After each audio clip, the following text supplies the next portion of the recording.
कैसा लग रहा है खाना खा के। नमस्कार दोस्तों, मैं हूं लवलेश। आप देख रहे हैं मजनू एसपी यूट्यूब चैनल। दोस्तों, आज हम यहीं से वीडियो स्टार्ट करते हैं। आज जो है कि जितिया माता का व्रत है। अभी अन्नू व्रत रखी हुई है। अभी सब्जी जो है कि 7 प्रकार की उसमें खोजी जाती है, उसको अभी तैयारी कर रही है। इधर देख सकते हैं गाइस, ये इसको बोलते हैं आरुई। इसका अभी ऊपर से निकाल रही है। इसको अभी रखा जाएगा थाली में, और 7 प्रकार की सब्जी इसमें व्यवस्था की जा रही है। वो जा रहे हैं नहाने के लिए।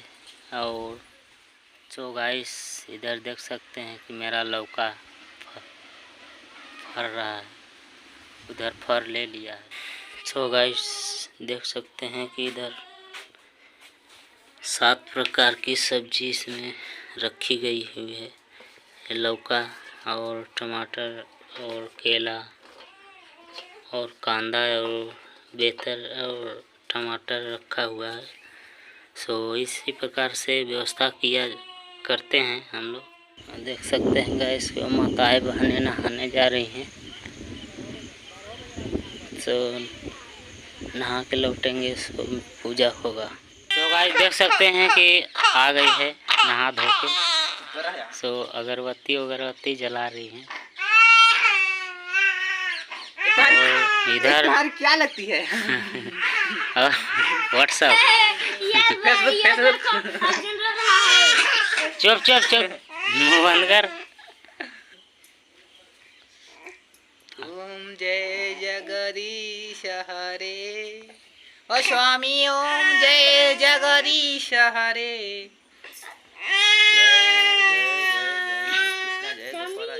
देख सकते हैं कि अगरबत्ती जलाने के बाद अब पूरा सामान इकट्ठा करेंगे। शाम को पूजा होगा।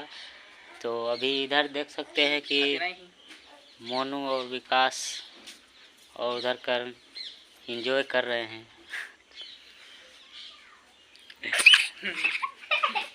बहुत मजा ले रहे हो। ओम मंगलम भगवान विष्णु मंगलम गणपति मंगलम कुंडलिकाक्षा मंगलातनु सर्वमंगल मांगल्ये शिवे सर्वासाध्य संन्यासी में के गौरी नारायणी नमस्ते। गौरी पे छोड़ दो। कैसे ले? एक बार नैमिषारण्य के निवासी ऋषियों ने संसार के कल्याणार्थ श्री सूर्य से पूछा कि हे सूर्य, कराल कलिकाल में लोगों के बालक किस तरह दीर्घायु होंगे? कहिए। सूर्य बोले, जब द्वापर का अंत और कलयुग का आरंभ था, उसी समय बहुत सी शोकाकुल स्त्रियों ने आपस में सलाह की कि क्या माता के जीवित रहते ही पुत्र मर जाएंगे। जब वो आपस में कुछ भी निर्णय नहीं कर सकी, तब वह धौम्य के पास गौतम जी के पास पूछने के लिए गई। गौतम जी उस समय आनंद के साथ बैठे थे। उनके सामने जाकर उन्होंने प्रणाम किया।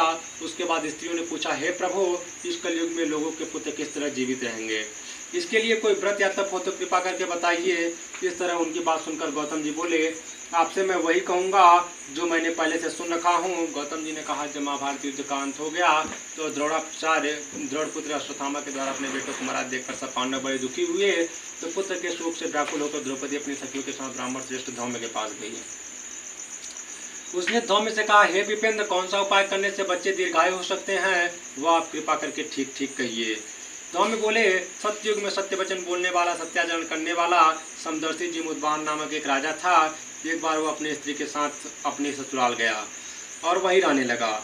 एक दिन आधी रात के समय पुत्र के शोक से व्याकुल स्त्री रोने लगी, क्योंकि वह अपने बेटे के दर्शन से निराश हो चुकी थी। उसका पुत्र मर चुका था। वह रोती हुई कहती, हाय मुझ बूढ़ी माता के सामने मेरा बेटा मरा जा रहा है। उसका रुदन सुनकर जिमुद्वान का तो मानो हृदय विदीर्ण हो गया। वह तत्काल उस स्त्री के पास गया और पूछा, तुम्हारा बेटा कैसे मरा? बूढ़ी ने कहा, गरुड़ प्रतिदिन आकर गांव के लड़कों को खा जाता है। इस पर दयालु राजा ने कहा, माता, अब तुम रो मत, आनंद से बैठो, मैं तुम्हारे बच्चे को बचाने का यत्न करता हूँ।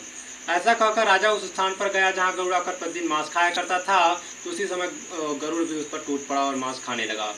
जब अत्यंत तेजस्वी गरुड़ ने राजा का बायां अंग खा लिया तो झटपट राजा ने अपना दाहिना अंग फेर कर गरुड़ के सामने कर दिया। यह देखकर गरुड़ ने कहा, तुम कोई देवता हो, कौन हो तुम, मनुष्य तो नहीं जान पड़ते, अच्छा अपने जन्म और कुल की बात बताओ। पीड़ा से व्याकुल मन वाले राजा ने कहा, हे पक्षीराज, इस तरह के प्रश्न करना व्यर्थ है, तुम अपनी इच्छा भर मेरा मांस खाओ। यह सुनकर गरुड़ रुक गए और बड़े आदर से राजा के जन्म और कुल की बात पूछने लगे। राजा ने कहा, मेरी माता का नाम सैव्या, मेरे पिता का नाम शालिवाहन है, सूर्यवंश में मेरा जन्म हुआ है और जीमूतवाहन मेरा नाम है। राजा की दयालुता को देखकर गरुड़ ने कहा, हे महाभाग, तुम्हारे मन में जो अभिलाषा हो वह मांगो। राजा ने कहा कि हे पक्षीराज, यदि आप मुझे वर दे रहे हैं तो दीजिए कि आपने अब तक जिन प्राणियों को खाया है वे सभी जीवित हो जाएं। हे स्वामीन, अब से आप यहाँ के बालकों को न खाएं और कोई ऐसा उपाय करें कि जहाँ जो उत्पन्न हो बहुत दिनों तक जीवित रहे। तो हमने कहा कि पक्षीराज गरुड़ राजा को वरदान देकर स्वयं अमृत के लिए नागलोक चले गए। वहाँ से अमृत लाकर उन्होंने उन मरे मनुष्यों की हड्डियों पर छिड़क दिया। तो हम कहते हैं कि इस प्रभाव को, इस जूतिया के प्रभाव को, जीवित पुत्रिका के प्रभाव को पीपल के शाखा पर बैठकर किसी चिल्ली ने सुन लिया और अपनी सखी सियारिन को बतलाया। इसके बाद पीपल के वृक्ष की शाखा पर बैठकर चिल्ली ने और उसी वृक्ष के खोते में बैठकर सियारिन ने भी व्रत किया। फिर वही चिल्ली किसी उत्तम ब्राह्मण के मुंह से कथा सुनाई और पीपल के खोते में बैठी अपनी सखी सियारिन को सुनाया। सियारिन आदि कथा सुनी थी कि उसे भूख लग गई और वह उसी समय शव से भरे स्मशान में पहुंची।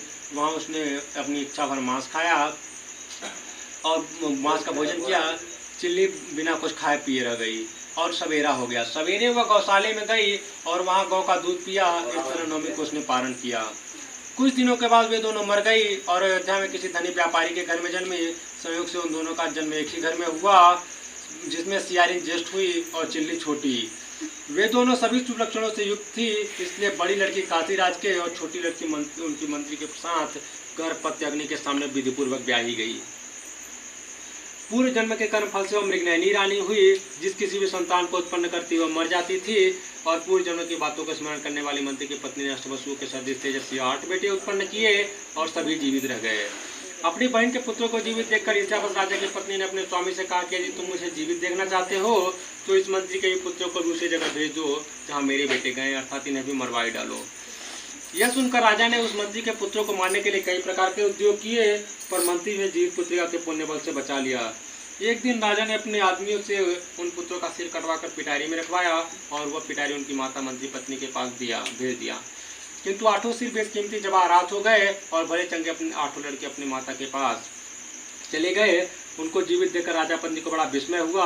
अंत में अपनी पत्नी के पास आई और अपनी बहन के पास आई। उसने पूछा कि बहन, तुमने कौन सा ऐसा व्रत किया है जिससे बार बार मारे जाने पर भी तुम्हारे बेटे नहीं मरते हैं।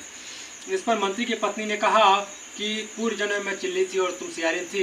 हमने और तुमने साथ में जीवित पुत्रिका का व्रत किया था। मैंने व्रत के नियमों का भली भांति पालन किया था और तुमने नहीं किया था। इसी दोष से ये बहन तुम्हारे बेटे नहीं जीते हैं। अब भी समय है कि जीवित पुत्रिका का व्रत करो कि तुम्हारे बेटे दीर्घायु होंगे। मैं तुमसे सत्य कह रही हूँ। उसके कथानुसार रानी ने व्रत किया, तभी से उसके कई बेटे सुंदर दीर्घायु के बड़े बड़े राजा हुए। सूत जी कहते हैं, सब प्रकार का आनंद देने वाला ऐसा दुर्लभ व्रत मैंने बतलाया है। यदि स्त्रियाँ चिरंजीवी चंद संतान चाहती हैं तो विधिपूर्वक व्रत करें। द्वितीय कथा सुना अपने अपने द्वितीय पर छोड़ दें।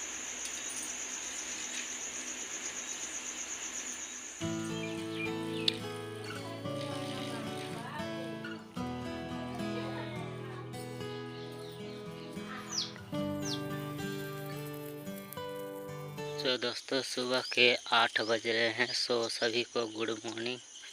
सो अभी हमने देख सकते हैं कि एक खीरा का पत्ता लिया हुआ है, पतई। सो इसमें अभी अन्नू जो है कि फरहार देगी।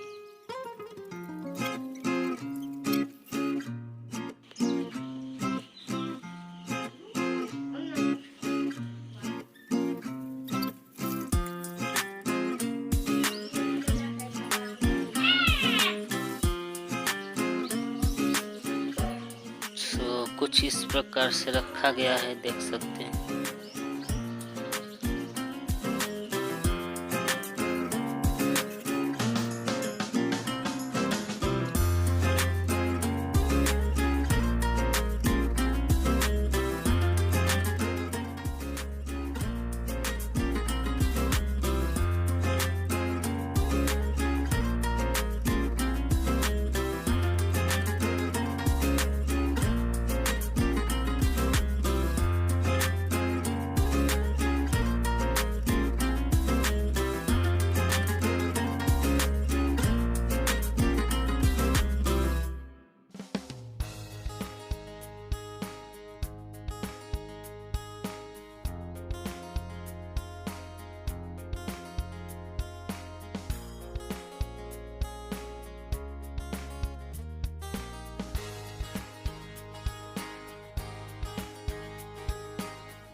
कैसा लग रहा है खाना खा के? बोलो, क्या बोली? दोस्तों को बोल दो कैसा लग रहा है अभी सुबह में। व्रत अच्छा था। इसके बाद फाइनली दोस्तों बाद में मिलते हैं। वीडियो कैसा लगा? अच्छा लगा हो तो लाइक कर देना। जब तक के लिए जय हिंद, वंदे मातरम।